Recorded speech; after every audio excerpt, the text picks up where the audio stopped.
Hello! Alors non, vous ne vous êtes pas trompé de chaîne, nous ne sommes pas sur Murders Explained, mais bel et bien sur ma chaîne à moi, aka un gars banal. C'est simplement que pour faire les vidéos face cam, je viens dans ce bureau puisqu'il y a le micro, voilà, un décor qui est plutôt sympa. Il faudrait juste que je pense à mettre des livres un peu plus joyeux, de bonne humeur que... les faits divers et des meurtres, voilà. Il faudrait que j'y pense à l'avenir.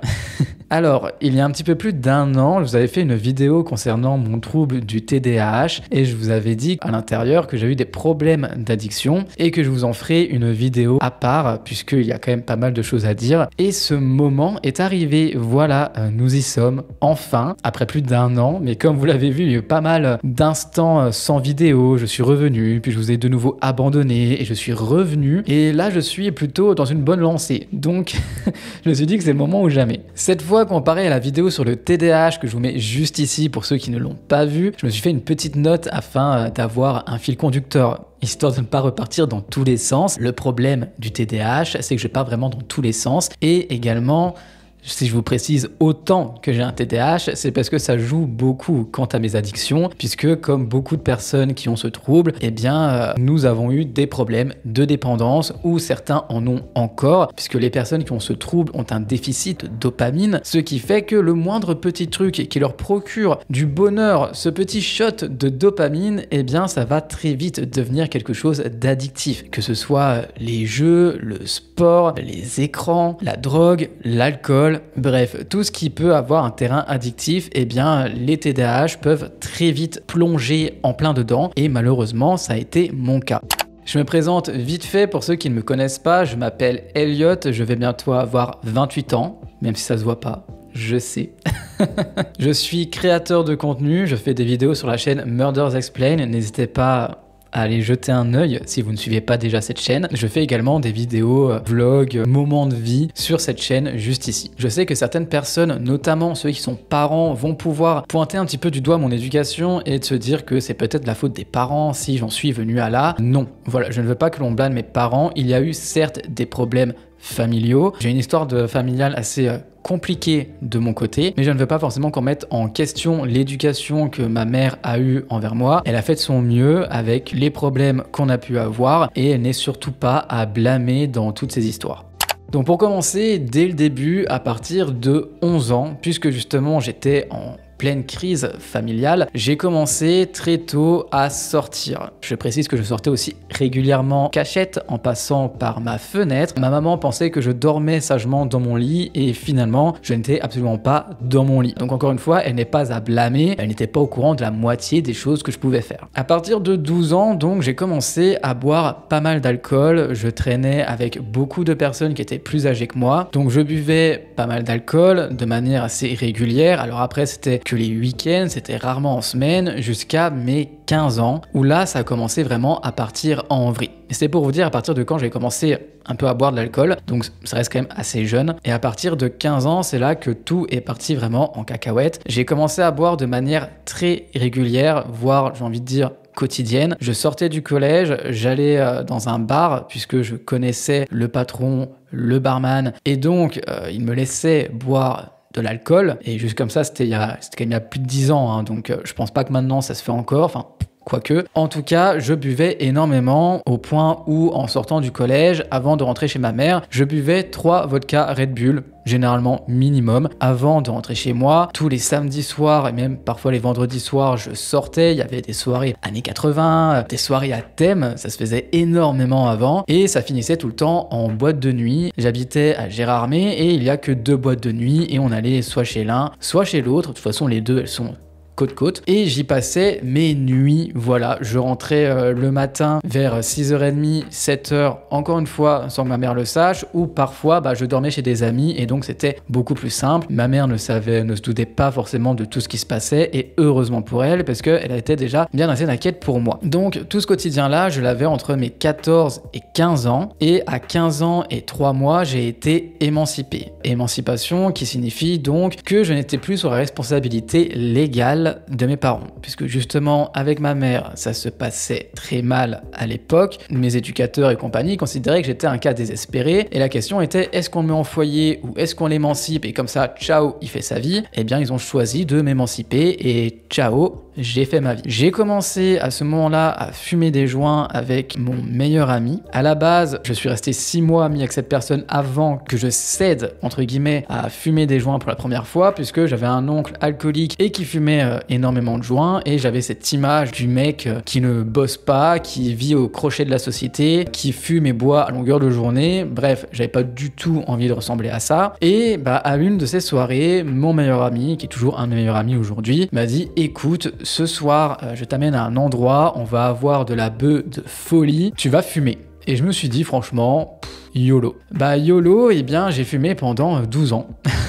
À partir de ce moment-là. Alors forcément, la soirée était super, j'en ai encore, même aujourd'hui, de très bons souvenirs. J'avais énormément rigolé. Quand je revois mon meilleur ami, on en reparle parce qu'on a encore des souvenirs de cette soirée qui sont extrêmement drôles, hein, il faut dire ce qui est. Mais depuis ce moment, au début, je fumais que quand j'étais avec, puis petit à petit, j'ai commencé à acheter ma conce et à fumer très régulièrement, puis quotidiennement. Et au début, c'était 15 joints le soir, quand je rentrais du lycée, puis après, c'était tout le temps, jusqu'à parfois 10-15 joints par jour. C'était vraiment un rythme, c'était trop. Voilà, c'était vraiment de trop, et ce pendant de longues années. En l'espace de 12 ans, je n'ai arrêté de fumer que 2 fois, donc une fois à 23 ans pendant 8 mois, parce que je m'étais mis en couple avec quelqu'un qui faisait des études dans le droit, et donc pour cette personne, la drogue et compagnie c'était vraiment proscrit, et moi par amour, je suis capable de soulever des montagnes, donc j'ai arrêté de fumer, et j'ai de nouveau arrêté une fois quand j'avais 26 ans. Pendant 6 mois, j'ai recraqué l'année dernière, vous ne l'avez jamais su, mais j'ai recraqué l'année dernière, tout l'été, voilà, une fois qu'il y a eu le beau temps, en juin, je me suis dit,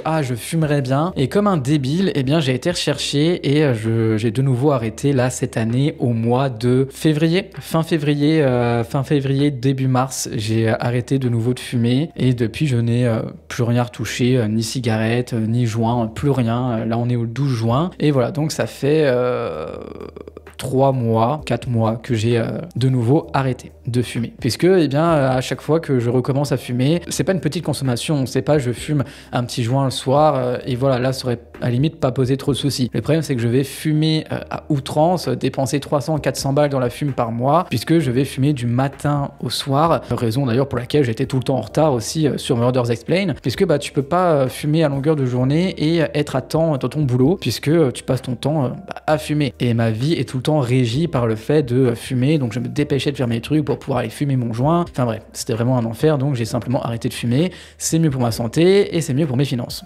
Pour remettre dans le contexte, quand j'ai commencé à fumer des joints, j'étais au lycée hôtelier, j'étais en CAP service, et j'ai été émancipé donc dans les mêmes temps. Et à ce moment-là, j'ai décidé donc de partir de chez ma mère, de vivre chez des gens. Je vivais un peu à droite à gauche. De fil en aiguille, j'ai fait d'autres rencontres, et de là, j'ai commencé à prendre des champignons. Des champignons hallucinogènes, hein, bien sûr, pas des champignons de Paris. Et j'ai beaucoup aimé cette expérience, un petit peu trop. Je suis quelqu'un qui adore toutes les drogues psychotropes. Et avec ces personnes, j'ai voulu expérimenter d'autres choses, puisque ces personnes touchaient à d'autres produits, dont les champignons. Et je me disais, c'est des choses qui me plaisent bien, et puisque j'étais avec des personnes que je considérais de confiance, je n'avais pas peur de tester moult drogues en leur compagnie.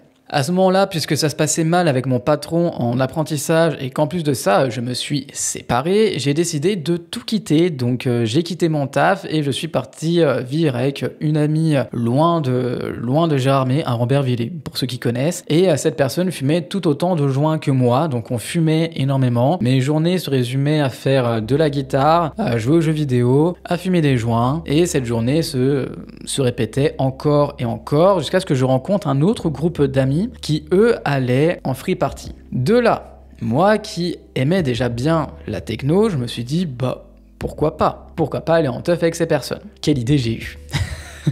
Alors je ne veux pas du tout blâmer les free parties, je sais que beaucoup ont déjà une très mauvaise image de ces soirées. Moi, même sans prendre de drogue, j'arrive à faire des teufs, j'adore ça, c'est des lieux où je me sens bien, où je me sens à l'aise, où je me sens pas jugé, c'est vraiment un mode de vie particulier, mais c'est tout le temps là où je me sens le mieux. Si j'en avais encore l'occasion, sûrement que j'irais toujours en teuf, sans prendre de drogue bien sûr, mais voilà, il y a des personnes là-bas qui ne prennent pas de drogue, sachez-le, il y a des personnes dont vous douteriez même pas qu'ils vont en free party, donc je ne veux pas qu'on juge cet endroit en particulier, comme c'est déjà malheureusement trop le cas. Mais bon, moi au début quand j'allais en teuf, voilà, je n'étais pas du tout sobre. J'ai commencé donc à y aller et à ma première teuf, je suis à peine sorti de la voiture qu'il y a un mec qui marchait dans le chemin et qui criait MD, LSD, ecstasy, cocaïne. Bref, j'étais là, je me disais waouh, mais dans quel monde je suis? Bah dans un sacré monde. J'ai commencé à consommer. Et donc, eh bien, cette première teuf, j'ai commencé à prendre pour la première fois du LSD, j'ai pris du speed et de la MDMA. Oui, j'ai déjà commencé assez bien pour une première teuf. Et je me suis dit, mais c'est sympa tout ça, moi j'adore, je passe des moments super avec des gens qui sont géniaux, je peux danser, m'habiller n'importe comment et les gens ne me jugent pas, au contraire. Il me trouve cool, j'écoute de la musique que j'adore avec des personnes que j'adore, bah j'adore ça, j'aime ce milieu et donc je veux y retourner. À partir de là, j'ai quitté la coloc entre guillemets où j'étais avec ma meilleure amie pour vivre avec des gens qui allaient tout le temps en teuf. Quand je vous dis que j'allais vraiment à droite à gauche, j'allais vraiment où le vent me menait quoi. On me disait viens à la maison, j'y allais et je restais jusqu'à ce que je rencontre une nouvelle personne et que finalement je suive le courant quoi. Donc au début, je faisais des teufs où je prenais pas plus de 2 ou 3 stupes différents et à chaque fois j'essayais de tester des nouvelles choses. Donc ça a commencé par le speed, la MD, les extas, la kétamine, avec des champignons, de la MMC, de la métox, de la DMT, de la mescaline. Bref, j'ai testé vraiment pas mal de trucs et plus le temps passe, bah plus tu prends des mélanges. Alors ça peut paraître complètement dingue pour les personnes qui prennent pas de drogue ou déjà tu leur dis j'ai pris un extra en une soirée, pour eux c'est la folie. Pour nous quand on va en teuf, tu prends pas que un truc. J'ai une photo de moi que je montrerai pas où je m'en vantais en plus comme un idiot hein, sur Snapchat à l'époque où j'avais mis tous les stupes que j'avais pris en une soirée et voilà, dans une soirée je prenais de la MD, des extas, du LSD, de la kétamine, du speed et de la coke et voilà tout ça en une soirée et c'est vrai que maintenant quand j'y pense je me dis mais comment est-ce que j'ai pu donner tout ça à mon corps en une soirée et comment j'ai fait pour ne jamais clamser quoi. Mais bah, plus t'as l'habitude d'en prendre plus ton corps il tient en fait, c'est bizarre à dire mais c'est vrai, plus t'en prends plus tu tiens la cadence et plus tu vas en prendre encore plus qu'avant. Voilà, au début tu fais des petites lignes comme ça et après tu prends une pochette de CD que tu fais en diagonale quoi et plusieurs fois dans la soirée. Et à partir de ce moment eh bien je consommais donc énormément et ma vie était régie par rapport à la drogue et la teuf. C'est-à-dire que les teufs commençaient soit le vendredi, soit le samedi, parce que des fois c'était des 48 heures, parfois même des 72 heures, mais on va partir du principe que c'était le samedi. Donc le samedi, je commençais déjà à boire de l'alcool dès le début de la journée. On allait en teuf, je prenais énormément de drogue jusqu'à ce qu'on rentre, et après j'étais tellement éclaté que je faisais tout le temps nuit blanche du dimanche au lundi une fois que j'étais rentré à l'appart parce que j'avais encore trop de prod dans le sang, c'était impossible de dormir, je dormais que le lundi soir et je buvais du thé, en fait je ne mangeais pas, je buvais que du thé du lundi au mercredi à peu près, histoire de tout redescendre quoi, et après je me faisais 2-3 petits repas jusqu'au vendredi. À partir du vendredi on commençait déjà à faire la fête, en fait c'était ça mon quotidien, toute ma semaine se passait comme ça pendant des mois et on attendait qu'une chose, c'était la teuf du week-end quoi. Et à partir du mercredi on commençait déjà à aller chercher quelle teuf il y allait avoir ce week-end, on va à laquelle, où est-ce qu'il y a le plus de kilos de son. Bref, c'était vraiment une vie qui était autour de ça, je ne vivais que pour ça. Puis après, je commençais évidemment à consommer la semaine. J'ai fait des choses aussi illégales, je ne parlerai pas de ça sur YouTube, parce que on sait jamais, mais il y a des choses que j'ai fait qui fait que j'étais amené à avoir de la drogue sur moi toute la semaine, tous les jours, et donc je consommais du lundi au dimanche. Voilà, au début tu consommes le samedi, le dimanche, après tu commences à en prendre le vendredi, puis après le lundi, et après t'en prends toute la semaine. Donc toute la semaine je tournais principalement au LSD, mais je prenais aussi pas mal d'amphétamines, que ça soit de la MD, du speed, des extas. Je prenais tout ce qui me passait, tout ce que j'avais, et à l'époque j'étais pas encore trop kétamine ni quoi que ce soit, j'étais vraiment dans tout ce qui était en fait, parce que c'était ce que je préférais, et surtout le LSD. Donc jusque là, même si c'était tout de même énorme et que ça a duré pendant 1 an et demi, 2 ans, c'était relativement soft, entre guillemets, puisque c'était pas non plus dans le haut du panier que je tapais. Puis après, j'ai flirté avec l'héroïne et également la cocaïne. Alors, comment je suis tombé dans l'héroïne? Alors ça, c'est parce que j'étais complètement stupide. Voilà, vraiment complètement stupide. Donc là où je vivais, chez mon ex-petite amie qu'on va appeler Julie pour la vidéo, ça sera plus simple de mettre les prénoms. À un moment, eh bien, Julie donc avait un de ses meilleurs amis qu'on va appeler Paul, qui était dans l'héroïne, qui venait de déserter l'armée. Et elle voulait à tout prix l'aider à sortir de l'héros. Parce que pour ceux qui vont en teuf, vous le savez, l'héroïne, c'est hyper tabou, personne n'en parle, et surtout personne n'en prend, c'est vraiment les personnes un peu à abattre. Il faut surtout pas traîner avec ceux qui prennent de l'héros, il faut surtout pas toucher à ça. En teuf, c'est très mal vu, l'héroïne. Et elle aussi, donc, elle voyait ça très mal, et elle voulait absolument que Paul sorte donc de l'héroïne. Elle a pris quelques jours à la maison, vu que elle travaillait toute la journée, et bien moi j'étais amené donc à rester avec Paul toute la journée, parce que moi je travaillais pas, de mes journées ce que je faisais c'était juste prendre de la drogue et faire du son, parce que je fais de la musique, et donc je faisais ça de ma journée, je regardais des films, voilà, je passais mon temps quoi. Et le problème c'est que à ce moment-là, alors qu'on ne me juge pas, je sais qu'on va me juger, j'étais tombé fou amoureux de la meilleure amie de ma petite amie Julie. J'étais très jeune. Ok, j'étais très jeune et ça a vraiment été un coup de foudre. À partir du moment où elle a ouvert la porte et que nos regards se sont croisés, j'ai encore l'image en tête. Il y a vraiment eu cet éclair qui s'est passé entre nous, et à la minute où mes yeux se sont posés sur les siens, je suis tombé redingue amoureux. Pour moi, c'était la femme de ma vie. J'allais me marier, avoir des enfants avec. J'ai malheureusement pas pu contrôler trop ça, sachant que en plus Julie, ça faisait que 3 mois qu'on était ensemble et qu'on s'est mis ensemble un peu parce qu'on prenait énormément de drogue ensemble, qu'on prenait notamment beaucoup de MDMA, et que du coup on s'appréciait beaucoup quoi, mais c'était surtout les drogues qui régissaient ça. Alors elle, je sais que par la suite elle est vraiment tombée amoureuse de moi, malheureusement c'était pas réciproque, puisque j'aimais sa meilleure amie qu'on va appeler Jeanne puisqu'elle a quand même une importance dans cette histoire. Vous pensez que ça part dans tous les sens, mais c'est normal, c'est vraiment son importance.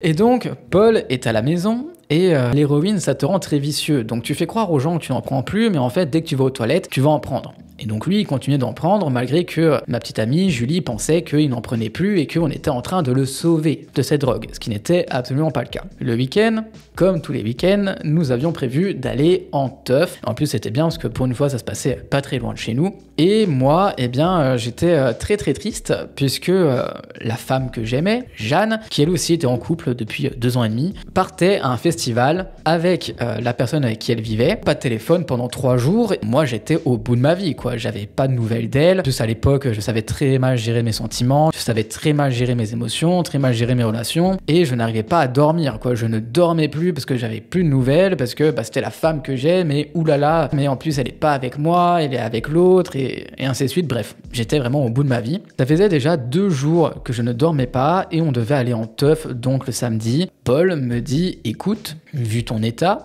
je sais que je devrais pas te proposer ça, mais voilà. Tu dis rien à Julie, mais j'ai de l'héroïne sur moi, et même si je ne dois pas t'en proposer, je sais que ça pourrait éventuellement t'aider à retrouver le sommeil et d'être en forme pour ce week-end, parce que là, avec ce qu'on va prendre, c'est pas ouf que t'aies pas dormi depuis 2 jours, quoi. Et moi, qui ne faisais que de penser à Jeanne, et à ne pas réussir à me la sortir de la tête, à ne pas dormir, à être à fond dessus, quoi, en boucle, je me suis dit, franchement, si là, il y a le moindre truc qui peut m'aider à ne serait-ce que fermer l'œil pendant 1 heure, je dis pas non. Et j'aurais dû dire non, puisque j'en ai pris, j'ai accepté, et j'ai adoré ça. J'ai adoré ça puisque, comparé aux Enfêtes, mon cœur ne faisait pas boum boum boum boum boum. J'étais comme on disait dans la pub Kinder Maxi de l'époque, où tu manges le Kinder et d'un coup t'es dans un énorme nuage. Et c'était l'état dans lequel j'étais. Je me suis dit waouh, mais c'est trop bien. Et je n'ai pas dormi.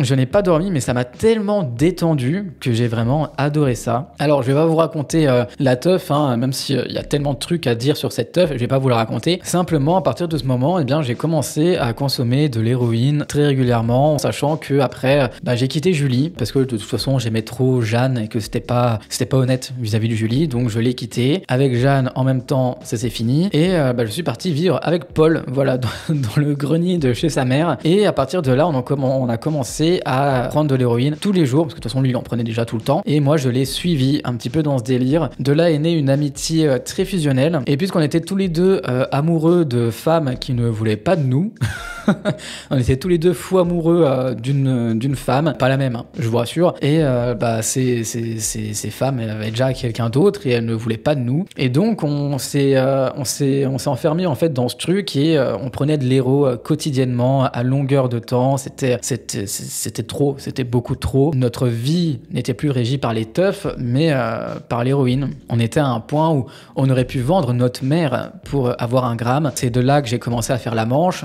Autant avant, j'avais toujours réussi à m'en sortir pour choper de la drogue, mais là il m'en fallait. C'était pas j'en prendrais bien pour une soirée. Là, c'était j'en prends ou j'éclate les murs, quoi. Au début, t'empruntes à des gens, après t'empruntes à d'autres gens, tu voles des trucs pour les revendre pour avoir de l'argent et pouvoir acheter ton gramme, et s'ensuit, tu finis par faire la manche pour pouvoir avoir un petit peu d'argent, et donc voilà. Notre vie, c'était ça, c'était faire la manche, trouver de l'héros, emprunter de l'argent, trouver de l'héros, et en fait, on s'entraînait dans ce truc, et ça a duré une bonne année et demie à vivre comme ça. J'ai perdu énormément de poids, je suis tombé dans l'anorexie, je faisais 39 kilos, j'étais blanc comme un linge, et je vivais que pour ça. Je vivais vraiment que pour ça. Et l'héroïne, ça te rend très égoïste et très manipulateur et très déconnecté du monde. Vraiment, tu ne vis plus pour vivre, tu vis pour l'héroïne, tu vis vraiment pour ta drogue. Tu peux avoir des comportements franchement très limites pour avoir ce qu'il faut. Et j'ai eu des comportements vraiment très limites que je regrette évidemment aujourd'hui, mais j'étais vraiment accro à cette drogue, et tu serais capable de tout. Comme dit, on aurait vraiment été capable de vendre notre mère pour avoir un gramme à l'époque. Ça a duré donc 1 an et demi, jusqu'au moment où je me suis dit encore une fois, grâce à l'amour, étant toujours fou amoureux de Jeanne, que si je voulais un jour avoir la chance qu'elle veuille bien de moi, en plus c'était une femme qui était plus âgée, qui avait le permis, qui avait un travail, elle faisait les saisons, je me suis dit, si je veux un jour me mettre avec, c'est pas en étant un gros camé qu'elle voudra de toi, quoi. Parce qu'évidemment j'étais toujours en contact avec, mais voilà, je savais très bien qu'elle voudrait jamais de moi dans ces conditions. Donc je me suis dit, écoute, tu vas arrêter, tu vas trouver du travail, tu vas t'en sortir, devenir une bête de personne, et comme ça elle voudra de toi, et comme ça tu pourras te mettre avec, tu auras toutes tes chances. Vraiment c'était mon moteur, cette femme, c'était autant le plus gros drame de ma vie, autant c'est ce qui m'a vraiment sauvé pour sortir de ça, quoi, parce qu'elle m'avait justement dit, moi je sortirai jamais avec quelqu'un qui est dans l'héroïne, ça m'intéresse pas, quoi. De là j'ai donc lâchement abandonné mon pote, et je suis retourné voir ma mère. Donc j'ai sonné à sa porte en faisant 39 kilos tout mouillé, en étant blanc, les joues creusées, des cernes pas possibles, en lui disant coucou. Ça faisait bien 1 an et demi qu'on s'était pas vu. La pauvre s'était inquiétée pendant X temps pour moi. Elle avait raison de s'être inquiétée, en plus de ça, je lui avais donné raison. Et je lui ai dit, j'ai besoin d'aide. Donc, elle m'a aidé. On a voulu évidemment aller voir un médecin pour avoir des substituts et compagnie, bref, un truc hyper compliqué, je vais pas l'expliquer là parce que ce serait trop long à expliquer, mais en soi, je n'ai pas eu droit à avoir des substituts, donc méthadone, Subutex et compagnie, c'était pas possible. Donc on a été littéralement à la dure, voilà, enfermé chez moi, on a enlevé mon téléphone, j'ai enlevé mes réseaux afin que je ne puisse plus contacter qui que ce soit de mes anciens dealers pour pouvoir forcément trouver de la drogue. Je suis resté donc enfermé chez ma mère. Mon médecin m'a évidemment quand même donné des anxiolytiques et des somnifères, de quoi largement assommer un cheval, histoire de faire passer les crampes, les nausées, les sueurs, la douleur qu'apporte un sevrage d'héroïne, parce que c'est vraiment un sevrage qui est très très très très très compliqué physiquement et mentalement, mais surtout physiquement, c'est douloureux, c'est très douloureux, c'est horrible à vivre, je le recommande vraiment à personne. Et donc on a fait ça à la dure, quoi. On a fait ça à la dure, c'était très compliqué, je dormais pas pendant des jours, pendant plusieurs jours, je ne dormais pas. À un moment, jusqu'au jour où je me suis écroulé, j'ai dormi 16 heures d'affilée. Ma pauvre maman pensait que j'étais mort dans mon lit, puisque ce n'est pas normal, quelqu'un qui dort pendant 16 heures. Donc ma mère pensait que j'étais mort, mais non, j'étais juste en train de dormir comme un rat. Suite à quoi j'ai réussi à m'en sortir. Alors ça a été très dur, mais j'ai réussi. Et là on aurait pu se dire, ça y est, il s'en est sorti, il est quand même pas suffisamment stupide pour retomber dans les drogues. Eh bien si. Eh bien si, j'en ai pas repris d'héroïne, enfin j'en ai repris un peu plus tard par la suite, mais juste Je la fumais, je la tapais pas, et ça arrivait que quelques fois par-ci par-là, mais ça c'est plus jamais retombé en mode vraiment accro, j'en prends au quotidien et c'est dur de s'en sortir. Non, c'était juste de temps en temps comme ça. Mais bah voilà, en sortant de l'héroïne, j'ai réussi donc à me mettre avec cette fameuse femme, Jeanne, mais ça a duré 2 semaines. Au bout de 2 semaines, elle m'a quitté pour son ex. Et de là, j'ai fait ah ouais, donc tout ça pour ça. Bah, j'ai recommencé, je suis ressorti en teuf, j'ai recommencé énormément les teufs, je me suis mis en couple avec une autre fille qui, en dehors de tous les prods que je reprenais, donc tous les amphètes, MD, Exta, LSD, Speed, cocaïne, cette fille qui adorait la cocaïne m'a fait connaître le crack. Et de là, je me suis dit, mais pourquoi je suis tombé dans l'héroïne alors que j'aurais pu choisir le crack? C'est tellement mieux. Bah oui, quelle bonne idée, Elliot. Donc, je ne suis pas retombé dans l'héros. Non, non, non. J'ai simplement consommé beaucoup de crack. Voilà. Parce que la cocaïne, la taper, ça m'intéressait pas. Je trouvais que c'est une drogue inutile. Encore maintenant, je vois pas l'intérêt de taper de la coke. Enfin, autant prendre du speed, enfin foutre 80 balles pour ça, je vois pas l'intérêt. En revanche, la fumée, bah, les sensations sont pas du tout pareilles et je préférais ça. Et de là, bon après ça s'est fini avec cette personne, je me suis mis avec une autre personne qui prenait aussi beaucoup de crack. Je me suis séparé, je me suis mis avec des gens qui prenaient du crack. Bref, en gros, après plusieurs mois, cette fois c'était pas des années, j'ai pris énormément de crack. Vraiment beaucoup. Parce que j'adorais ça. Jusqu'au jour où, eh bien, j'ai de nouveau arrêté quasiment du jour au lendemain à la dure. Puisque, l'amour... Alors moi, l'amour, ça peut autant me détruire que me faire devenir la meilleure version de moi-même. Il y a des beaux et des mauvais côtés, hein. À l'amour. Et fou amoureux, voilà, j'ai décidé de tout arrêter et de reprendre les saisons hôtelières. Donc je suis simplement parti du jour au lendemain de tout ce milieu à 400 km. Donc forcément les débuts étaient très compliqués. Je fumais énormément de joints, beaucoup plus que de raison. Mes joints, je les prenais au taf, hein, quand je faisais pendant que mes collègues faisaient des pauses clopes. Moi je faisais des pauses joints. Voilà, je le recommande pas non plus. Et de là, je ne prenais quasiment plus de drogue dure à part des joints, hein, parce qu'en plus personne avec qui j'étais fumait aussi, même plus que moi, donc j'ai commencé à fumer encore plus. On allait aussi en teuf ensemble, mais voilà, on consommait que quand on allait en teuf. Et puisque cette personne aimait aussi de temps en temps prendre du crack, on se faisait des soirées ensemble où on prenait du crack, mais c'était que des soirées en amoureux. Voilà, c'était... Les gens normaux, quand ils font des soirées en amoureux, ils vont au ciné, ils se font des restos, des petits trucs mignons, quoi. Nous, on se disait, bah tiens, et si on se prenait un petit gramme de coke et on se faisait une soirée crack, et voilà.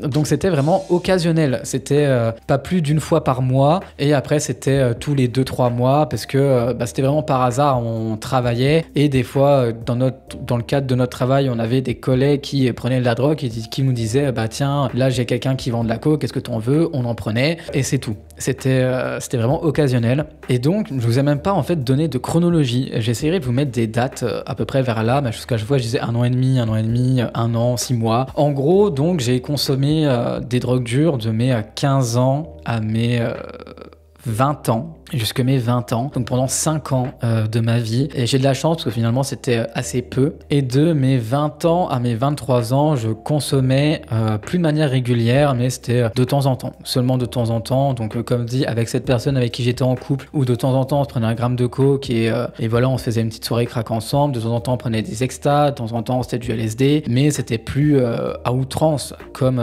c'était auparavant, quoi. Ensuite, quand je me suis séparé de cette personne, je me suis mis donc avec la fameuse personne qui faisait du droit, pour qui j'ai arrêté de fumer pour la première fois de ma vie, parce que cette personne était contre tout ça. Et voilà, comme dit, quand je suis amoureux, je ferai tout pour les yeux de la personne que j'aime. Donc si cette personne ne voulait pas que je fume, je ne fumerai pas. Donc j'ai arrêté de fumer, jusqu'à ce que j'apprenne que j'étais cocu. Encore. Donc je me suis séparé, voilà. Donc j'étais à Besançon, je passais mon DAU, donc l'équivalence du bac, parce que j'avais tout quitté pour reprendre des études et compagnie. Et dans ma classe, il y avait des personnes qui fumaient des joints. qui avait mon âge. À partir du moment où je me suis séparé de cette personne, j'ai dit écoute, YOLO, j'ai été le voir et j'ai commencé à refumer. Voilà, j'ai commencé à refumer de nouveau quotidiennement. Et moi, à partir du moment où j'ai à fumer sur moi, c'est pas je fume un joint, c'est je fume tout, quoi. Donc je refumais, voilà, une dizaine de joints par jour. Énormément, parfois plus, hein, bien sûr. J'ai bu énormément d'alcool durant cette période. Pendant 4 mois, en fait, cette personne m'a fait un peu vivre la misère entre manipulation, mensonge, je me mets avec toi, mais finalement non, et ainsi de suite. Bref, c'était un enfer jusqu'au moment où on se sépare définitivement. Et de là, j'ai vraiment pété les plombs et j'ai passé une semaine à prendre du crack. Voilà, donc c'était en 2019 et c'est la dernière fois que j'ai pris des drogues dures. Donc j'ai fait garder mon chien par un ami et je suis parti en stop à Annecy avec la personne qui m'avait fait prendre de l'héroïne pour la première fois, donc Paul. Voilà, Paul, j'avais oublié son prénom. Et ça faisait quelques années hein, qu'on s'était pas revus. On s'est vus, on est parti en stop à l'ancienne, voilà, à Annecy. De là, pendant une semaine non-stop, je buvais du rhum. On a bu que du rhum. Et un petit matin, à 8h du mat, on veut aller rechercher du rhum. On dormait dehors, hein. On dormait dehors dans la forêt à Annecy. On va aller rechercher du rhum dans une supérette. Et il y a quelqu'un qui s'arrête et qui nous dit « Hey, à tout hasard, vous cherchez pas de la coke ?» Et avec mon pote, on s'est regardé. Et on s'est dit, bah si, pourquoi pas. En plus à l'époque je gagnais 1500 € par mois de chômage et j'ai claqué ces 1500 balles en rhum et en coke en une semaine, voilà. Super. Pendant plusieurs jours, on a fait crack, rhum, jusqu'à ce qu'on rentre et j'ai repris ma vie comme si de rien n'était. Et je n'ai plus repris de drogue depuis, puisque après j'ai commencé la fac, donc ma licence de psycho. Quelques mois après, je me suis mis en couple avec Rudy, parce qu'on s'est mis ensemble en 2019. Rudy étant contre tout ça, je n'ai plus jamais repris de drogue dure, j'ai juste continué les joints jusqu'à, comme je vous ai dit, ces derniers temps. J'avais arrêté l'année dernière, pendant 6 mois, 8 mois, et après j'ai recommencé, et là j'ai de nouveau arrêté. Et normalement je suis sur la bonne voie, je ne suis pas censé recommencer cette année. En tout cas, je l'espère, ce serait bien. Alors, même si dans cette vidéo, j'ai l'air de sourire et de rire, j'ai pas envie que les gens pensent que la drogue c'est cool. Loin de là, ça m'a bouffé plusieurs années de ma vie. J'avais une tête, j'avais la mâchoire de travers pendant plusieurs années. La mâchoire était décalée à force de serrer des dents. J'étais maigre, j'étais en mauvaise santé. Et en fait, le problème, c'est que je trouve que ce genre d'addiction, ça vous enlève une partie de vous. Dans le sens où, avant ça, j'étais quelqu'un qui était vraiment émerveillé de tout. Je suis toujours émerveillé par la vie et par tout ça, mais j'ai l'impression qu'il y a toujours un manque constant, qu'il me manque constamment quelque chose pour être pleinement heureux. Dans le sens où j'ai vécu des moments qui étaient tellement intenses, tellement merveilleux que je sais très bien que sans la drogue, j'arriverai plus jamais à vivre de moments aussi intenses, aussi beaux, alors qu'avant, j'arrivais à vivre des moments pareils sans avoir consommé. Majoritairement pour ça que je regrette d'avoir connu tout ce milieu-là, puisque maintenant il me manquera toujours quelque chose. C'est con à dire, hein, mais c'est vrai, je pense qu'il me manquera maintenant toujours quelque chose. Alors peut-être que avec le temps, j'arriverai à trouver quelque chose qui fera que je me sentirai de nouveau complet sans ça. Mais pour le moment, je suis toujours dans cette phase où j'ai toujours l'impression qu'il me manque quelque chose pour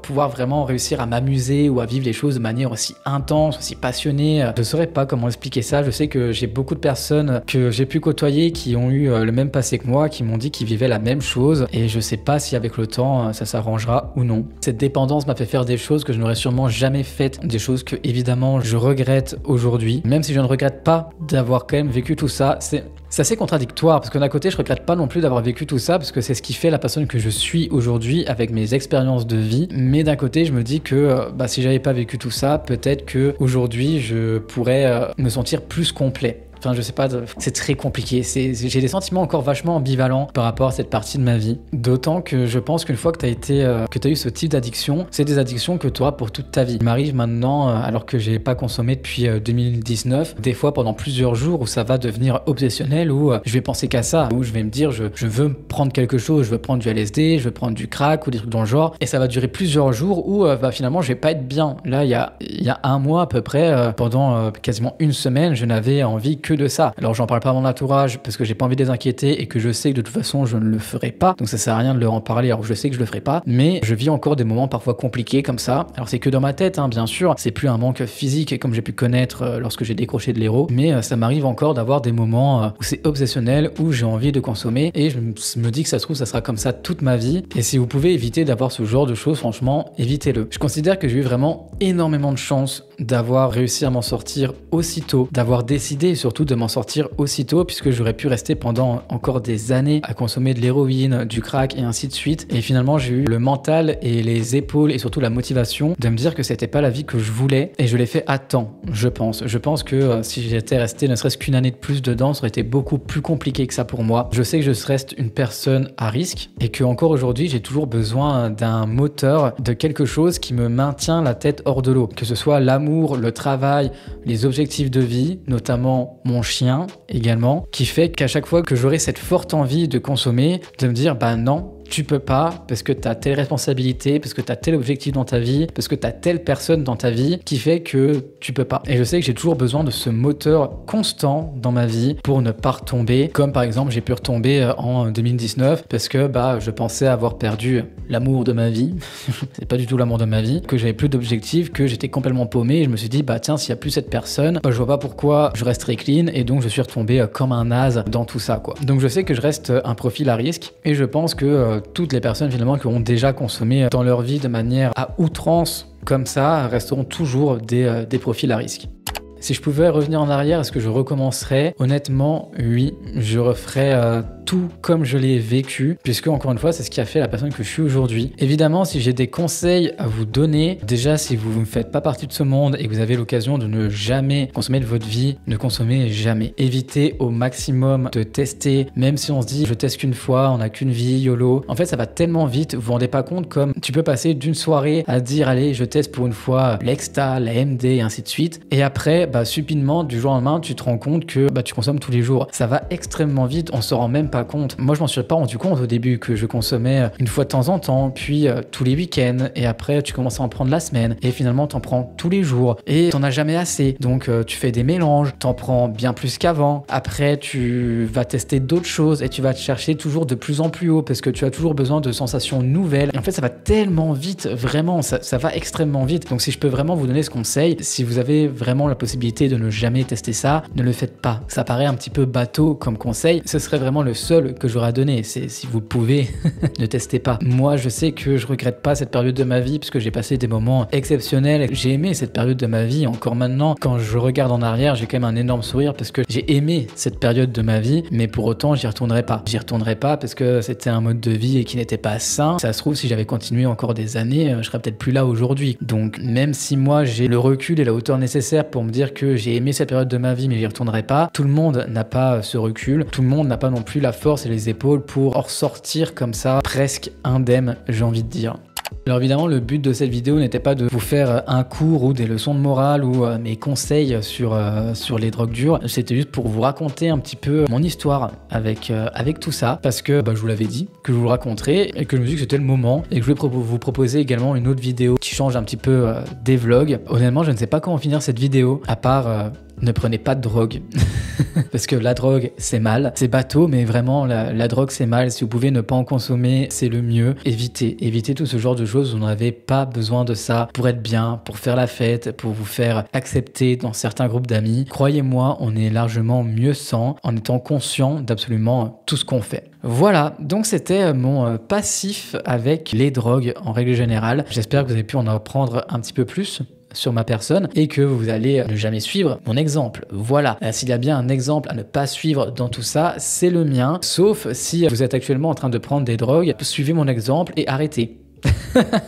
Là, dans ce cas-là, je veux bien être un exemple à suivre. Auquel cas, ne suivez pas mon exemple, parce que ça ne m'a pas apporté que des belles choses. J'ai certes de bons souvenirs de soirées que j'ai pu faire. Au-delà de ça, j'ai des énormes trous de mémoire. J'ai galéré à retrouver un tant soit un peu de concentration, de bout de mémoire. J'ai fait des choses vraiment pas jolies. Je me suis retrouvé à faire la manche, voilà, pour avoir de l'héroïne. Donc si vous pouvez éviter tout ça, franchement, évitez-le. J'espère que cette vidéo vous a plu. Évidemment, on va reprendre les vlogs. Et si vous avez des sujets de vidéos sur lesquels vous voulez que je parle, n'hésitez pas. Voilà, si vous voulez que je vous raconte des souvenirs de soirées que j'ai pu avoir, je peux éventuellement vous faire ce genre de vidéo, ça me dérange pas, moi ça fait tout autant rire, mais il y aura toujours un message de prévention pour vous dire que je vous raconte mes histoires, c'est drôle, haha, hihi, ho ho, on rigole, mais c'est pas pour autant que ça doit vous donner envie de le faire, parce que il y a les beaux moments, mais il y a aussi les mauvais. Et je vous assure que dans la balance, les mauvais, ils sont là, quoi. Prenez soin de vous. Si jamais vous avez des problèmes de dépendance, je vous mets des numéros numéro juste ici à contacter si ça peut éventuellement vous aider. N'hésitez pas à en parler dans les commentaires, à me dire les expériences que vous avez pu avoir avec la drogue ou même l'alcool, les addictions en règle générale, comment vous en êtes sortis. Peut-être que ça pourra aider des personnes qui sont passées par là. Donc sur ces belles paroles,